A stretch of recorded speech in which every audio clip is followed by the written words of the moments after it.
Mic check. Hello, guys, and good evening. It's good to be back. Welcome back to my cozy lodge. And today, this week, we're going to get a look into my new living room. But, anyways, it's good to see you guys. I hope everyone is warm because the season's getting colder, but I appreciate how we're able to watch from the comfort of our own homes. So, without further ado, let's get started.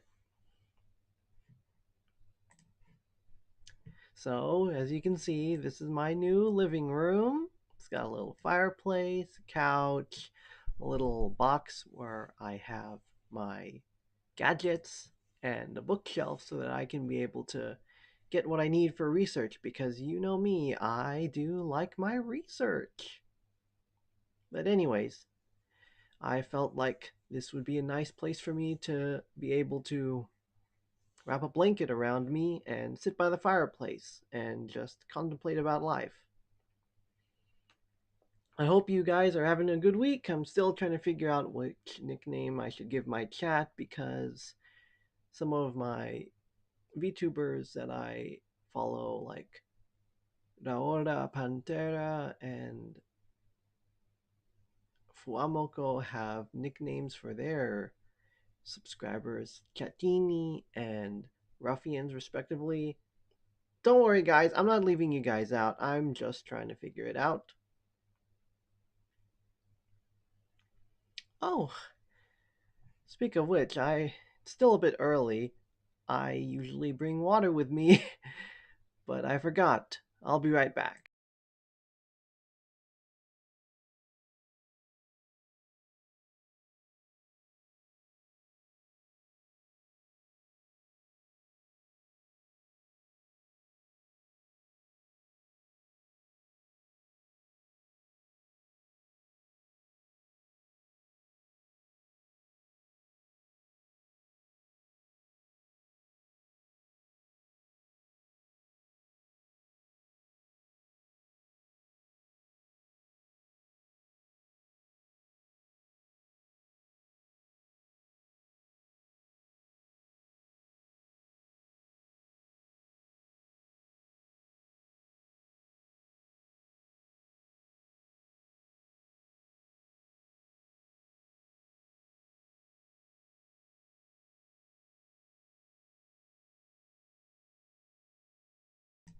Alright, I'm back. I hope you guys didn't miss me for long.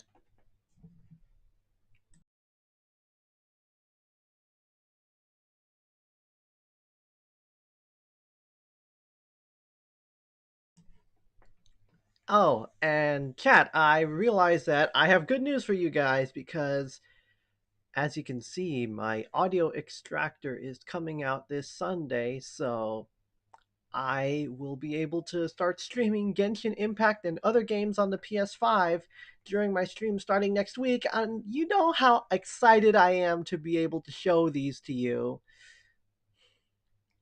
Yeah, so look forward to that. Tuesday is my next stream, but I am really surprised how I have been able to pop off with views recently, and I didn't think I would too. Apparently, short form entertainment is the craze nowadays. And so I have been uploading reviews of anime episodes, and I edited one of them into a short, and I was surprised how many views it got. Like, that kind of means there's hope because technically this is my second week because last week is my debut stream. So if you think about it, this is actually only my first. It's only been a week since I debuted as a VTuber, and I know my gathering has been a little bit small, but I am grateful to be able to be here with you guys, and I hope you can be able to have fun chatting, learning more about me, how I tinker with things. But yeah, but since it's getting the weekend, I figured it would be nice to have more of a contemplative chat that feels casual. Still cozy, not gonna lie, but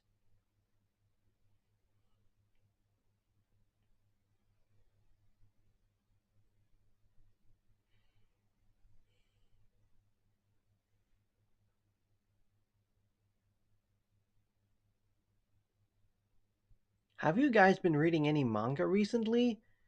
I Technically, the latest manga I've been reading is Gachiakta, in correspondence with the anime adaptation which I currently watch, which I also enjoy.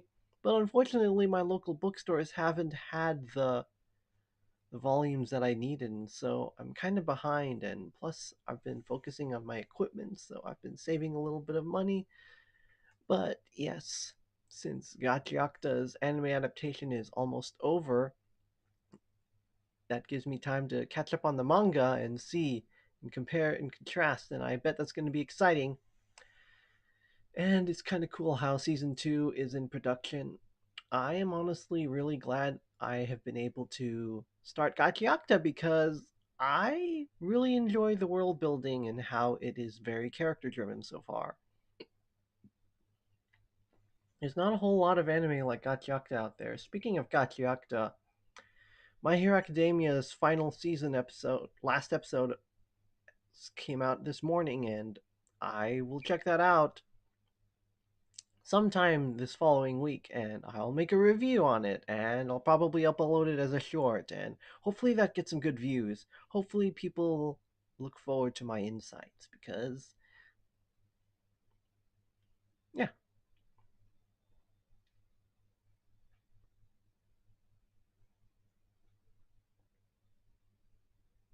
it's kind of quiet, but some of my friends often ask me, Biscuit, what's up with your design? It looks very Victorian. It reminds me of Black Butler. And honestly, Black Butler, believe it or not, Black Butler can be somewhat not everyone's cup of tea, but I find the fact that Black Butler takes place in Victorian England very elegant. And besides watching Beyblade, Dragon Ball, Yu Gi Oh!, Pokemon when I was younger, to be honest, one of my first anime that I remember getting deeply into was Black Butler, believe it or not. Back when Funimation and Crunchyroll were separate entities, well, Funimation pretty much was one of the kings of anime at the time. Most anime licensed in the US happened to be licensed by Funimation, and Black Butler was one of those anime. I didn't get a Funimation subscription back then, but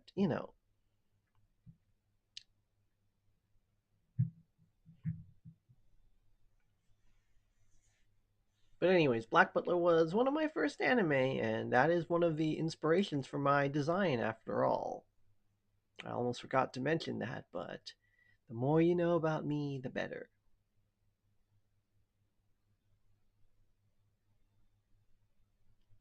If you think about it, the way that I make these live streams work, the way I design these canvas slides, and the way that I edit my videos into shorts, if you think about it, I may not look like it, but been a tinkerer all this time.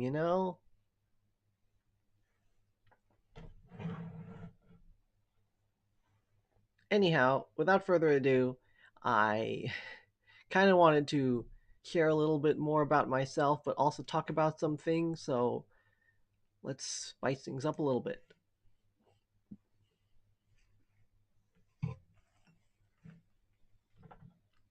And you know what time it is? I'm gonna roll the dice again and see what it lands on. And there's 8 topics, but this time I'm gonna play it a little different. I am not going to be as concise. I'm going to take my time with each of these topics because I've spent some time contemplating how these messages have worked for me.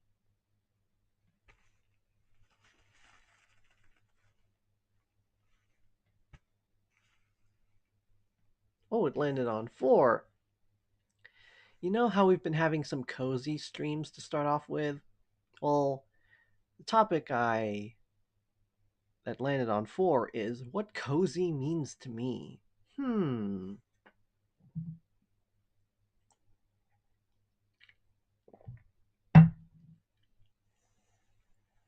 I think cozy is often acquainted with tranquil, something innocent, something leisurely, something casual, something laid back.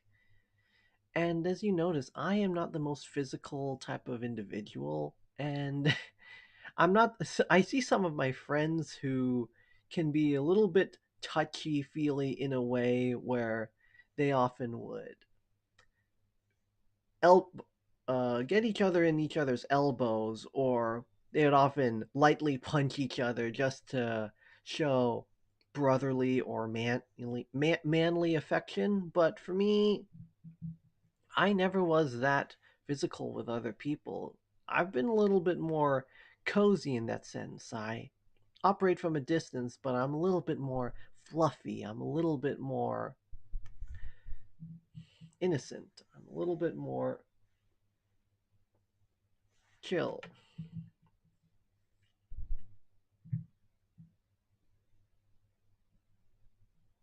And I think we need a little bit more cozy in this world.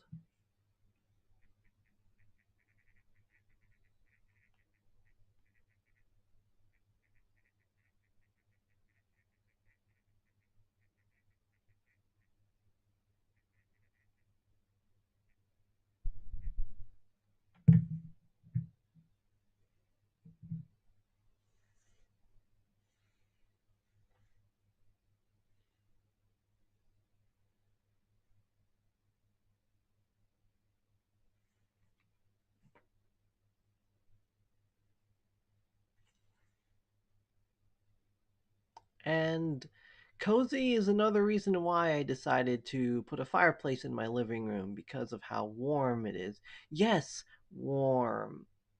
If someone were to ask me what are my favorite cookie or cake or pie or pastry like dessert, honestly, I really like cheesecake. I definitely think having a little bit of cheesecake and some peppermint hot cocoa to eat alongside the fireplace, as long as you don't stand too close to it, I think that's a cozy little dessert. Those are some examples of what cozy means to me. I remember Cinema Roll, that cute little mascot in Sanrio affiliated with Hello Kitty and stuff. Though that type of design stands out to me because they are also cozy. In fact, there are many Pokemon that I like Bellybolt and Togepi, that have pretty rotund designs, and I find them rather cozy.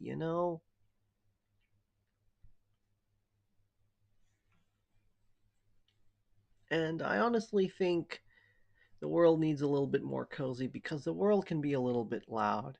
I was reading, no, I was watching a little psychology video.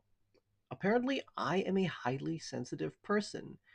There are many people who grow in adversity. These types of people are like dandelions. I am not going to mislabel people. I'm just making an analogy.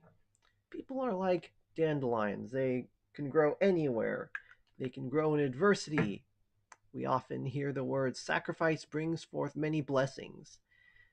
Yes, to an extent, but not everyone grows like a dandelion. I, as a highly sensitive individual, someone who is easily overwhelmed by sensory issues such as knuckle cracking, loud noises, and spontaneity, I grow more like an orchid. And unlike dandelions, they don't aren't necessarily required to grow in harsh and spontaneous, uncomfortable, not just uncomfortable, but dangerous situations. The best way orchids can grow is if cultivated in a greenhouse where they can be able to gradually expand and be able to bloom in a way that dandelions can't. Not saying that they're better, but what I'm saying is orchids and dandelions are different, and I feel like I relate to the way orchids are grown rather than how dandelions are grown. There are a lot of dandelions out there, and I'm pretty sure dandelions have their place. I'm pretty sure this world needs dandelions, but they need dandelions just as much as they need orchids. And that's another. I think orchids are cozy in that sense.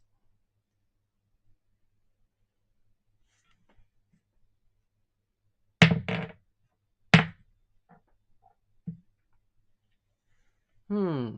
The dice landed on 7. Spirit animal. What type of spirit animal would I like? Hmm. I did mention earlier that one of my favorite animals is a capybara, but my favorite, what I would honestly use as a spirit animal, hmm, it would have to either be a capybara, a bunny, hmm, or like a little guinea pig, honestly. Imagine a holographic guinea pig like Patronus, like the things you see in Harry Potter. Like some Patronus can take the form of a deer, some can take the form of a unicorn. Well, I think a guinea pig, just imagine how cute that would look.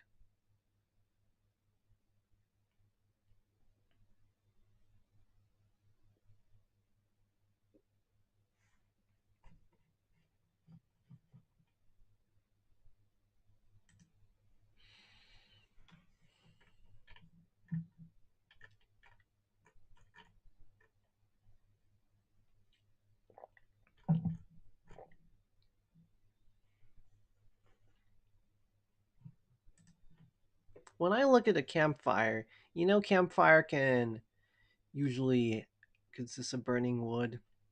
It reminds me of those times where I went camping with my friends, and back then I really wanted to be normal. I really wanted to fit in. I felt most comfortable being with my friends.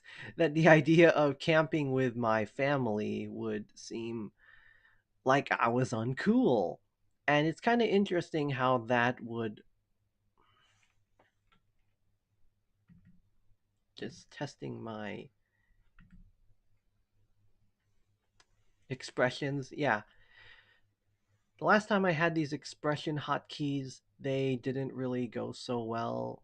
They made me open another page when I wasn't trying to. But oh, back to what I was saying about being normal and how it went in high school. Back then, I really wanted to be normal, and it's kind of embarrassing for me to say it, but I didn't like the idea of being referred to as someone with special needs. But as I've gotten older, I've started to realize if normal means masking to the point where your sensory issues don't matter, or if normal means you have to always be socially available even when you're tired, then I don't want to be normal. It's kind of interesting how we grow that way. And I'm definitely different than I was back then, honestly. A friend once told me that if you cringe at your past self, that means you're growing, and I couldn't agree more.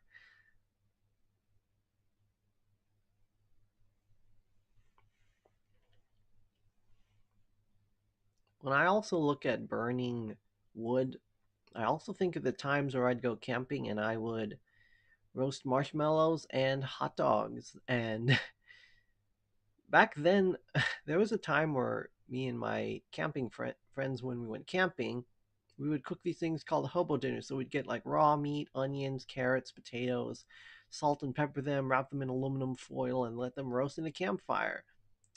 The idea of a dinner like that over camping sounded a little boring at the time, but honestly, I think I would eat a hobo dinner, honestly, and I would probably marinate the meat in like olive oil and garlic.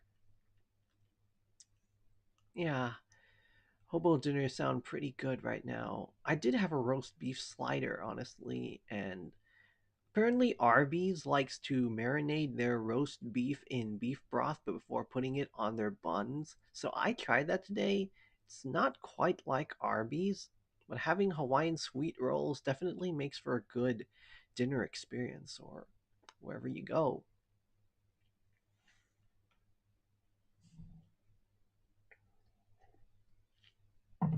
Honestly, I think I was inspired to talk about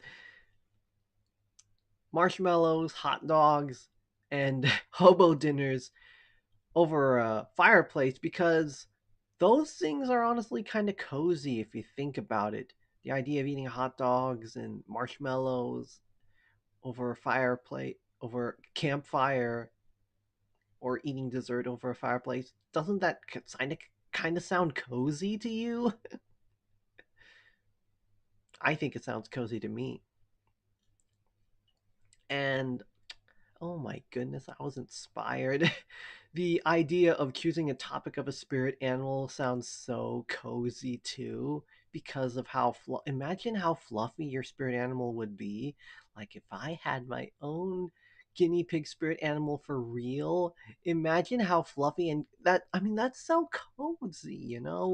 Honestly, I really like the word cozy. The more I talk about it, the more I feel like I identify with cozy. Oh, let's see what the dice landed on.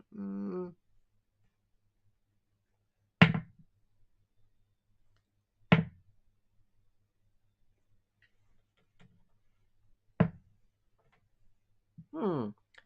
Thoughts on the four seasons? This is something I've been thinking about a lot lately. Winter is cold. Yes, where I live, it doesn't really snow that often, but it gets to a point where the weather seems very bipolar. Honestly, I am blessed to not live in a place where I have to shovel snow, but I do miss the idea of making snowmen.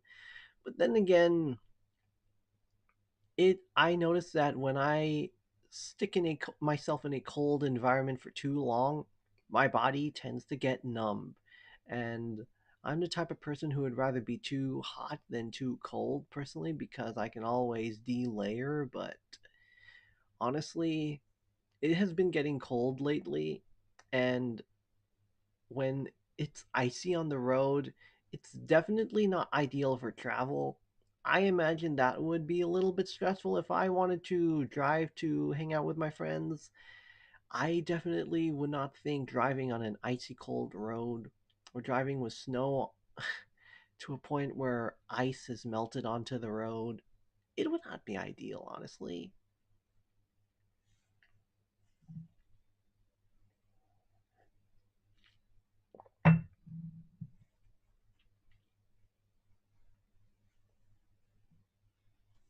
As for the spring, I think spring is the season where bugs are galore. And I don't like bugs, even though I have come to know that bugs like honeybees have their place to pollinate flowers and spiders are there to eat pests. I definitely would be a little bit scared if I saw a bug on my skin. Or I'm pretty surprised that I managed to survive this year with very relatively few mosquito bites. That reminds me of a time where I went to a youth camp with my friends, and we went to Florida, and we camped by a sandy campground, and boy was it littered with ant hills. I got bitten all over. And that's one of the reasons why I am not a big fan of bugs, especially with how prevalent they are in spring. Oh, and another thing I don't really like about spring is how there's pollen everywhere. Yes, pollen is necessary for flowers to grow, but once it get in my nose, it's very uncomfortable, honestly, which is why if you see me wearing a mask, don't be surprised. Biscuit just wants to keep his nose healthy. And I'm not myself when my nose isn't healthy. In fact, I'm not really myself when I'm not healthy at all, if you think about it. Now, summer is quite interesting. Summer is where we all tend to go to the pool and to flex our beach bodies. I, for one, personally don't have the best beach body, and so I'm just gonna leave it there. But summer can be a little bit fun because we get to hang out with friends, have barbecues. But the thing about summer is that it's so blistering hot.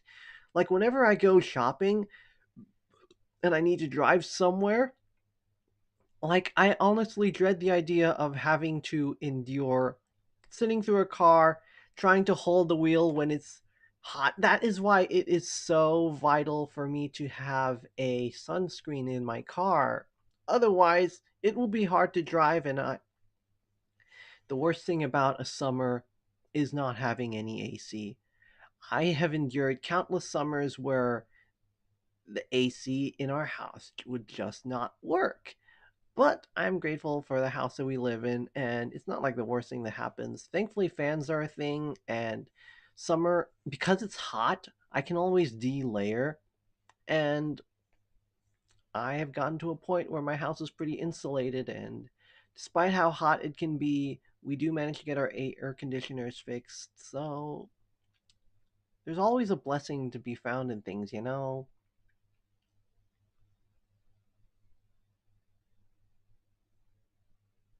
And last but not least, fall. Honestly, I think temperature wise, fall has the best balance of both warmth and cool. It's not too hot, not too warm. Yes, there are a lot of leaves that fall, and sometimes we have to clean them up, but life's gotten busy to a point where we don't really rake up leaves anymore. That's maybe we need to start doing that. Maybe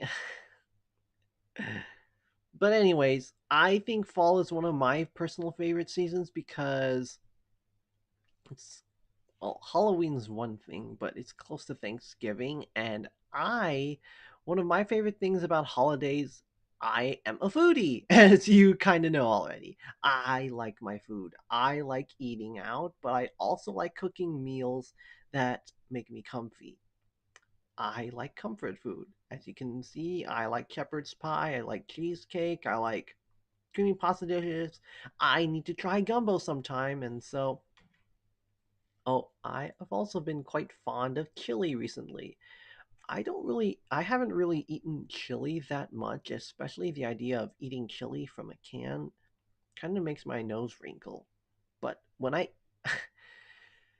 lately, my family and friends have been cooking homemade chili, and honestly, homemade chili is very versatile. You can eat it on just anything, and I really enjoy chili that's homemade. Chili dogs are a popular thing, and I don't really eat chili dogs that often, but when I do, it has to be with homemade chili. Me and my family use a special recipe. If you want to know, I'll tell you later, but anyways, chili is comfort food. That's one of the reasons why I am drawn to fall, and it's not too hot, not too cold, as you can see.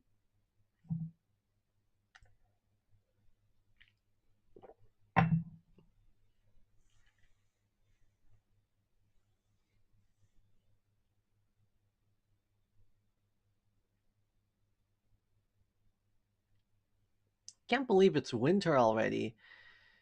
I do like Christmas. I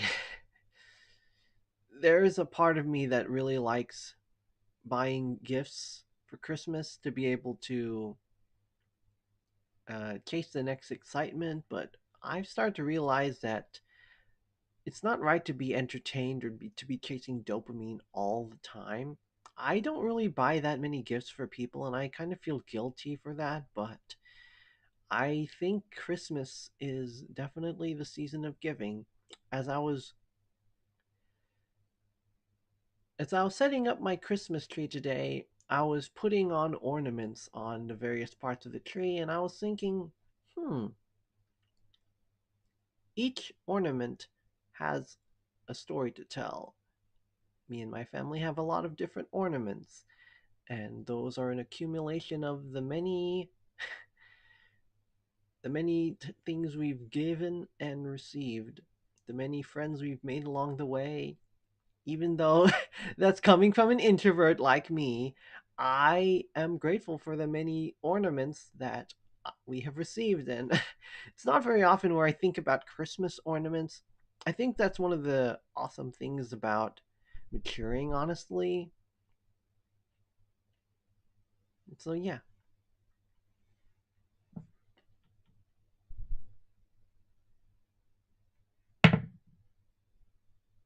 Hmm.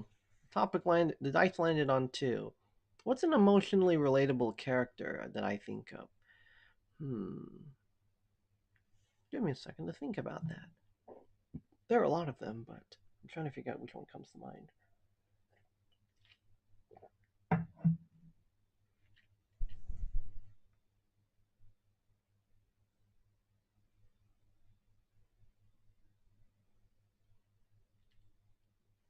There's an anime that I watched last year called The Dangers in My Heart. In Japanese, it's called Boku no Kokoro no Yabai Yatsu. And I thought it was going to be a little bit weirder, but the main protagonist, Kyotaro, I really found myself fond of him. Yes, he's introverted and sometimes he has dark thoughts, but when he befriended this one girl, Yamada, the female protagonist of that anime, he started to develop empathy for her and started to realize that his actions have consequences, and it drove him to want to go out of his way to understand Yamada and the way the way he feels guilty, and the way he operates from a distance, but secretly becomes passionate when it's something he's nerdy about, in this case, manga. Oh, I just really related to Kyotaro, honestly. Honestly, I really recommend watching The Dangers in My Heart. It has pretty good animation for the most part, and I honestly liked how the second opening had the same director from Attack on Titan and Sakamoto Days opening and Death Note to cover that. There's just something I like about that style. But anyways, Kyotaro is a very relatable character. Highly recommend Dangers in My Heart. If you haven't checked it out yet, it's pretty good.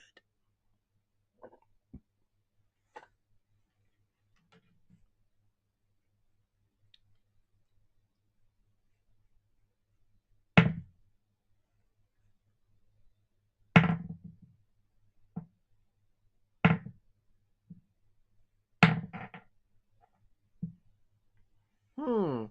What's a fictional world that I think I'd feel safe living in?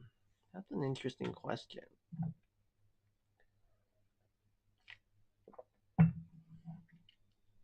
I mean, let me tell you a little bit more about myself. If I was younger, I don't think I would be able to imagine myself anywhere without anime or technology to keep me occupied. Honestly, I've come to realize that entertainment isn't everything. I don't just want to watch things just to keep myself occupied, but I notice that when I watch things that get my creative gears moving, it makes me feel good. It gives me a little bit of dopamine, but it feels like I'm immersed in something. And what's a fictional world I'd live in, honestly? And it's kind of hard to say because I don't like giving eye contact, but it's a little bit easier to look at anime characters. But a fictional world I'd live in, I need to take into consideration, would I be able to not have to give eye contact with people? I wouldn't want to live in the medieval era because technology wasn't as advanced back then. People weren't as understanding. They were more likely to brand people as witches or banish them if they weren't perceived society socially normal. And so that's honestly kind of a hard question, but I feel like the more I talk about it, the more I might be able to come up with an answer to that. Well, definitely would not want to live in the world of Attack on Titan where Titans roam about.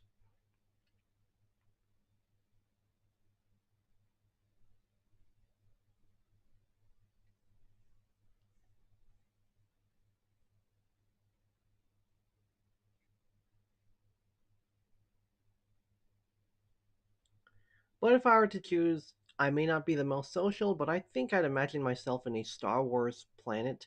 Naboo comes to mind. I really love the architecture of Theed Palace and the cities in Naboo. It just looks very elegant, and I think I'd be comfortable being there. I probably wouldn't be a part of like the whole government there, but I'd probably find a quiet life there. It definitely would be a nice place to go on a date. I bet there'd be good food to eat at Naboo.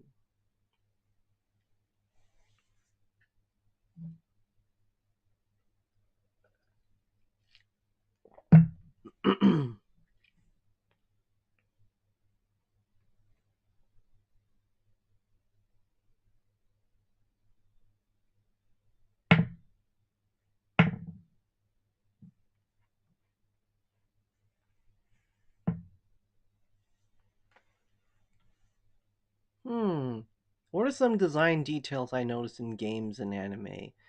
As I've gotten older, as you know, I have been watching anime since 2012, and back then I craved the novelty. The idea of watching a story, falling in love with its characters, and saying, oh no, this anime's over. What can I watch to fill the void? Or what anime can I watch to fill up the time or distract myself? And so, throughout the years, I have watched over 500 anime, believe it or not, and I have come to realize that because a lot of anime are broadcast on TV, they tend to be they tend to overall have a limited budget. Yes, some of the best anime you see, like Attack on Titan, have some of the best fight scenes, but a lot of the times they cut corners.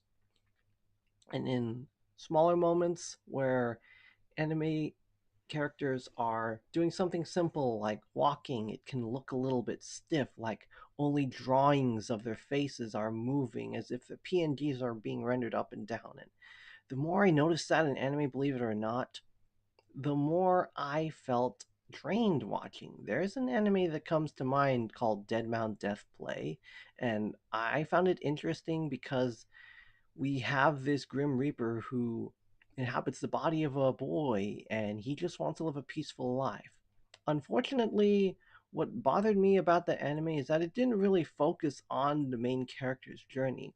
It had so many characters to keep track of, and the biggest sin of watching Dead Mount Death Play's second season was that there were so many characters to keep track of. The conversations were all over the place. If they were visually interesting and the storyboarding was engaging, I probably wouldn't mind. And if these characters had more depth to them, but no, the animation was very stiff and it made me feel like watching anime is a chore. And I realized there are a lot of anime that, don't get me wrong, I bet these animators know how to animate, and I'm sure most of that animation goes to important scenes like when they have a concert, when there's a fight scene, when there's a big emotional moment, or most of the animation goes to the anime opening or endings, and that's one of the reasons why anime openings and endings are some of the best things about anime, what make them pop. But it's kind of like if you think about anime openings and endings, as much as I enjoy the music there and they can be very immersive, the anime itself don't really feel like a finished product, especially if there are visual, very visible shortcuts to them. That reminds me of an anime I watched back in COVID. When COVID-19 hit, the production of anime was heavily affected. It was one of the most bare, empty seasons of anime. And one of the anime I checked out was Gibiate? Gibiate? I don't know how to pronounce it, but Crunchyroll was advertising it hard. The character designs looked kinda elegant, but when I watched the anime, I was super disappointed. Like, the CGI was awful. What I expected fight scenes? No, they were just still frames. It was a slideshow.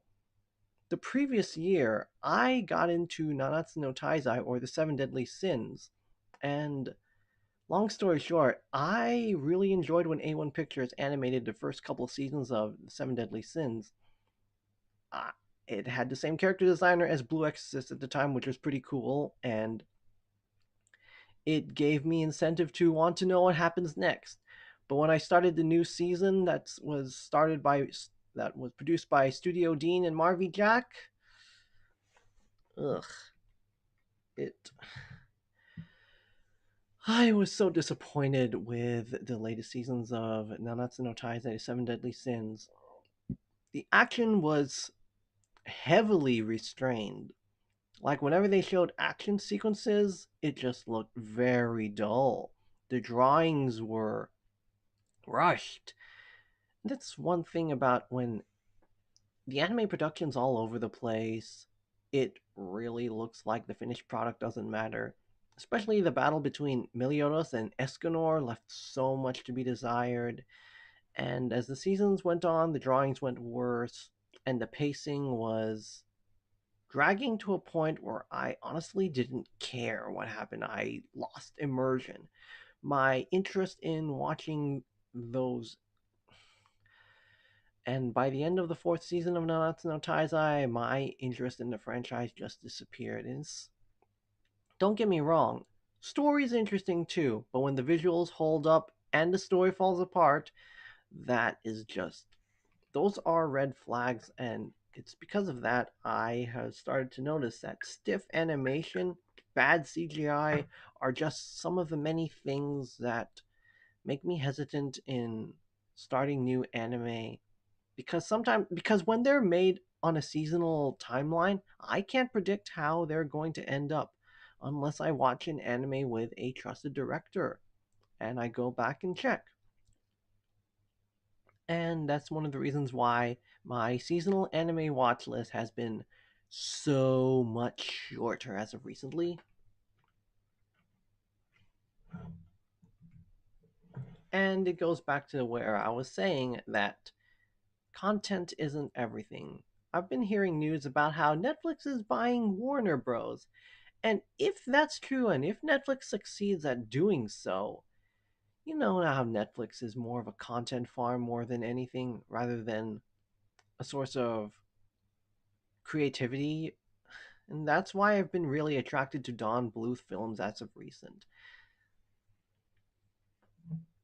Yeah, that's how I feel about most anime nowadays.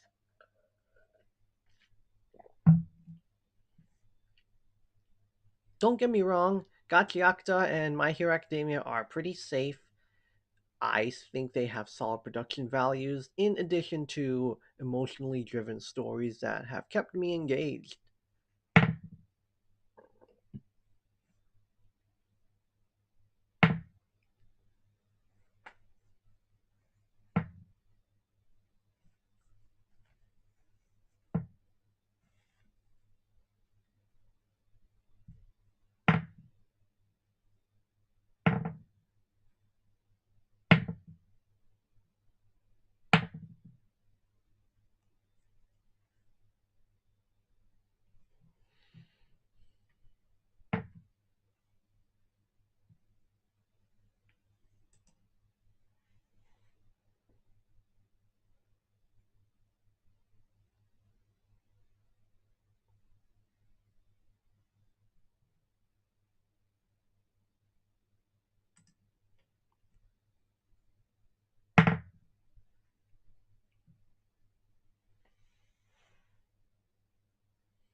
And people might ask me, Biscuit, why are you talking about the technicalities of anime when most of us watch anime for entertainment, anyways?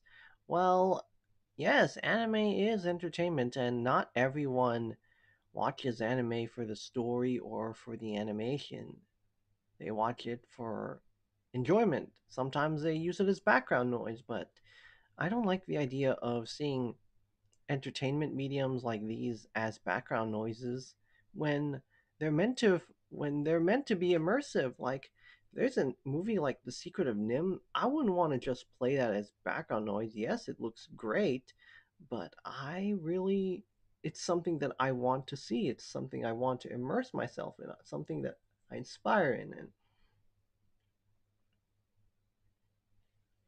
And I say this because back then, I think still to this day there are a lot of anime that are being made as adaptations of games that are just made just to advertise the source material. But I've really enjoyed Arknights as of recently, and as I've mentioned earlier, Arknights is one of those game adaptation anime that really stands out. I really enjoy how Arknight's animation is very cinematic and expressive, and I need to catch up on that sometime. But and it also gives me hope that there are adaptations to anime out there that aren't just treated as entertainment. They're treated that way because they have a fan base. they have an audience. And yes, the reason why we have a lot of anime is because they happen to sell. But there is hope for creative visions too, and that's why I've enjoyed Arc Knights recently.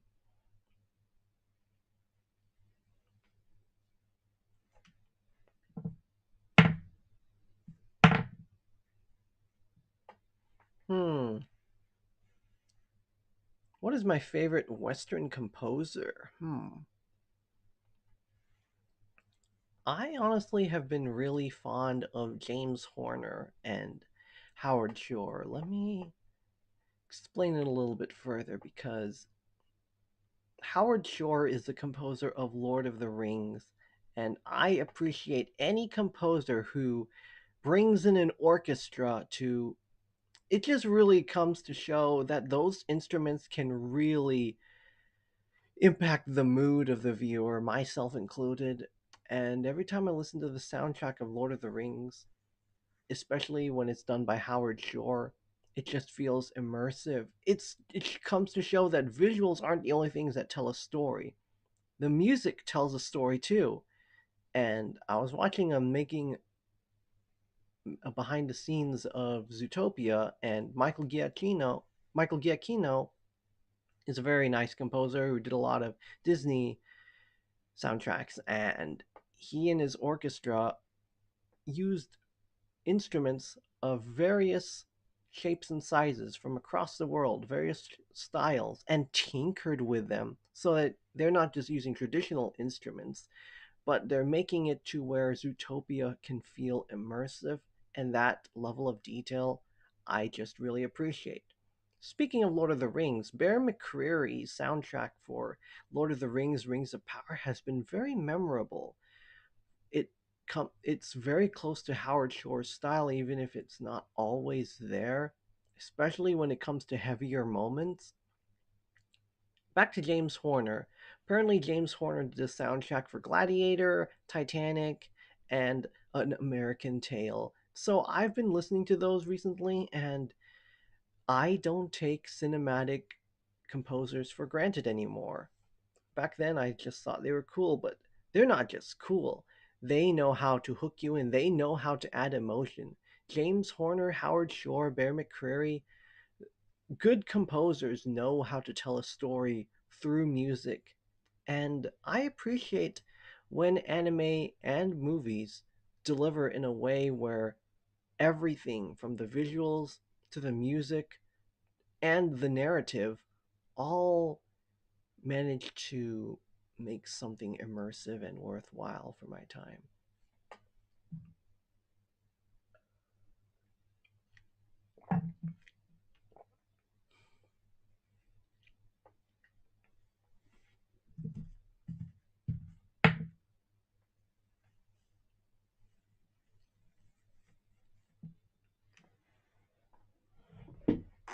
Seems like the dice landed back on six about talking about fictional worlds I'd live in, and like I said before, I was gonna spice things up a little bit.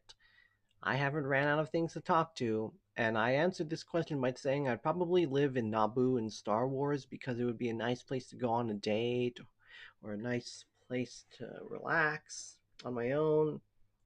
On the contrary, I definitely wouldn't want to live in Coruscant either, as much as I find that Coruscant is pretty much the metropolitan capital planet of the galaxy in Star Wars. It would be a little bit too bustling for me, honestly. And as someone with sensory issues, I definitely wouldn't see myself working in Coruscant or trying to make a living, especially if the rent isn't very good at Coruscant. I'm not the best at rent yet, so don't expect me living in Coruscant anytime soon.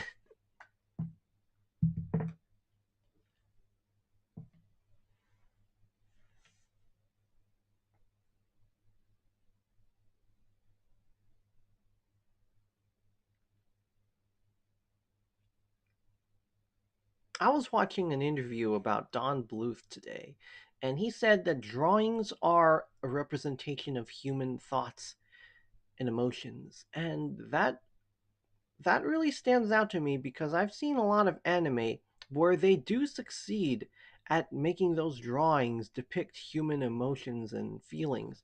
Drawings should be representations of feelings, and many of the anime that I enjoy, Gachiakta, My Hero Academia, Takopi's Original Sin, yes, and The Summer Hikaru Died, those and The Fragrant Flower That Blooms with Dignity are great examples of anime that not only happen to have consistent visuals that keep me immersed and story and character that are worth rooting for, but the drawings, they are very indicative that there is a creative vision behind each of those, and I really appreciate each of them. And it's interesting because let me tell you something. Takopi's Original Sin was, I didn't really recognize the director or the studio that Takopi was animated under, but when I actually watched the series from the trailer and then watched the actual anime itself, I was blown away about how expressive, fluid, and raw the animation is. Anime, like many shows that we like to watch for entertainment, is often used as a form of escapism, especially with how a lot of isekai, rom-com, villainous, and being banished from the heroes' parties, they sell because those happen to be escapism from a very harsh reality. And apparently that is very popular.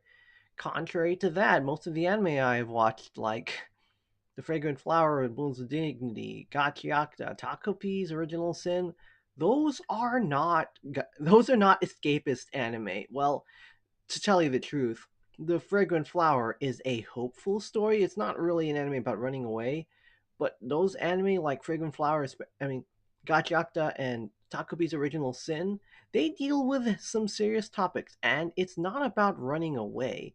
It's about finding the right environment. In Takopi's Original Sin's case, it kind of shows that the children who are the main protagonists of this story go through some really deep stuff as a result of what's going on in their family. And I can imagine that their lives would be so much better if they had someone to support them more emotionally and physically, then they would be in a better situation. On a brighter note, and that's what I appreciate about Gachiakta, Rudo was banished from the sphere. Ever since then, he was filled with vengeance. But as he was recruited by the cleaners, he started to realize maybe vengeance isn't the answer.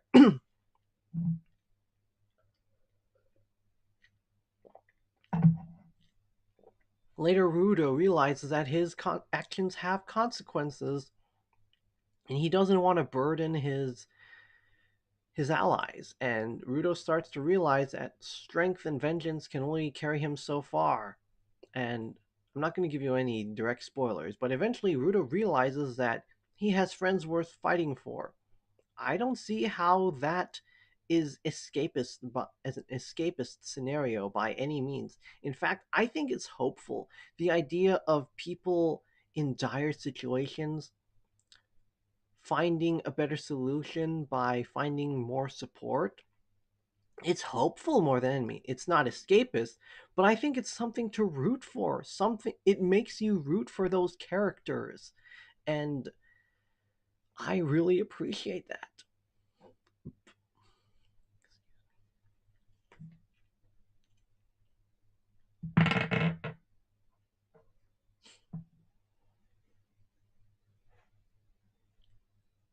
And to finish all that off, it happens that Gachiakta and many of those anime really deliver on those solid narratives by delivering with equally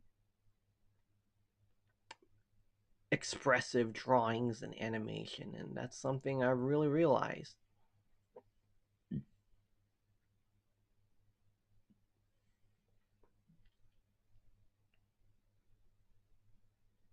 Anyways, if you like my work, please like and subscribe, and look forward to the many videos and shorts that I will continue to make. Now this is an interesting one. You know how I've been into Magic the Gathering as of recently? So the dice landed on 5, and the topic here is Magic the Gathering color combos that I struggle with. To give you a little recap, there are 5 colors in Magic the Gathering: white representing peace and order, blue representing knowledge and curiosity, black representing cynicism and pragmatism and ambition, red representing passion and impulse, and green representing tradition and interdependence, like being as sturdy as a beast. Personally, like I mentioned earlier, blue, white, and green are my most dominant colors, and my least dominant colors, honestly, are black and red because I thought I saw myself as black because I respect my own individuality and the individuality of others, and I honestly don't support the status quo, believe it or not, if it is oppressive or if it prevents neurodivergence like me from being able to gradually expand from the inside out and not have to be forced to conform, you know? And it's interesting because white is one of my most dominant colors, but I enjoy white because of its aspects of peace and humanity. And I appreciate peace, but I don't like oppression. And so that comes to show that Magic the Gathering's colors each have a side to them. And I don't really identify myself as black, anyways, because black can be a little bit critical, harsh, not afraid to get their hands dirty. Black, in Gathering color terms, can be a very dark color and is not afraid to look at the world from a dark angle. They're very practical, and I am not the most practical, I've noticed. And red doesn't identify with me either because passion is one thing, and I definitely am an emotional type of individual, but I definitely don't see myself as impulsive or driven by emotion to where I dive in headfirst without considering the consequences, especially as I've gotten older. Well, when I was younger, I didn't really know any better. My brain wasn't as developed, but since my brain is a lot more developed now, I definitely don't see myself as someone who is purely self indulgent and someone who follows only my base desires. As a result, black and red are my least dominant color combinations. Those are the combos I struggle with personally.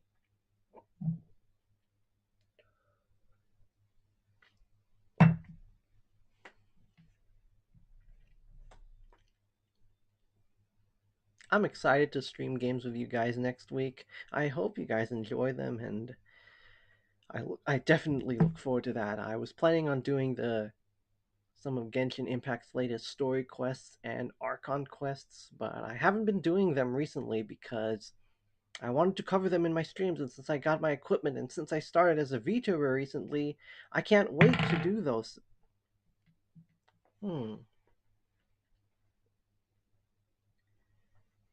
Dice landed on 1 again, so I'm gonna think about the thoughts on the 4 seasons, but I think I'm gonna share this time why I'm grateful for all 4 of them.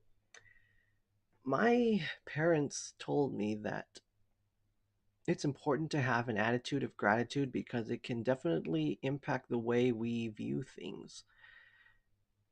And it can really make a difference. And I notice that when I'm stressed, I'm not really grateful at the moment, but even hurt people repair and I recover. And I notice that when I do recover, I tend to show gratitude again. It's not like I've abandoned any gratitude I mean, everyone has their bad days, but I'm kind of grateful for winter because of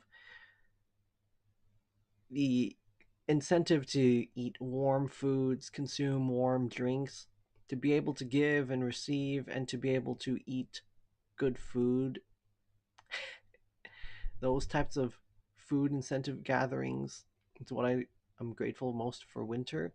And I'm grateful for spring because without flowers, we don't have fruits or vegetables. And we need fruits, vegetables, and crops to be able to keep the economy going. I know the world runs on money, but the world also runs on pollen if you think about it. And so I'm grateful for spring that way. I'm grateful for summer because the pool can be definitely very refreshing after a hot day.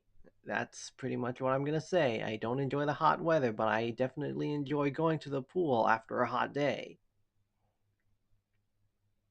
And I am grateful for fall because of the balance of weather that fall has to offer, and how we can be able to still share hearty meals over friendship, just like winter, or honestly just like any other season if you think about it.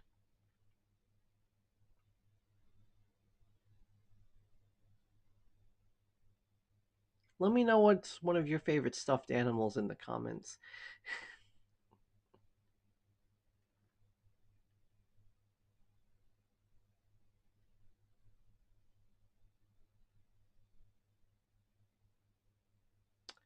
I was watching a trailer from a new anime coming out this January 3rd called Sentenced to be a Hero, and it's done by directed by one of the Mushoku Tensei or Jobless Reincarnation directors, and I am blown away by the line art, the fluid animation, and the expressive animation, and the background art. Sentenced to a Hero really gives me that Don Bluth essence that I've been craving in anime. As much as I get tired with some of the tropes in anime that I see nowadays, it's the Don Bluth essence that gives me hope for anime like these going forward, and I'm grateful that these anime exist because it's good to have faith. If we don't have faith, it's hard to move forward with life, and we can easily be cynical if we don't have faith. Well, anyways, it's been good talking with you guys. I'm going to be making shorts soon, and I'll see you guys Monday for anime episode reviews, and my next stream will be Tuesday, so please like and subscribe. See you guys later. Have a good week.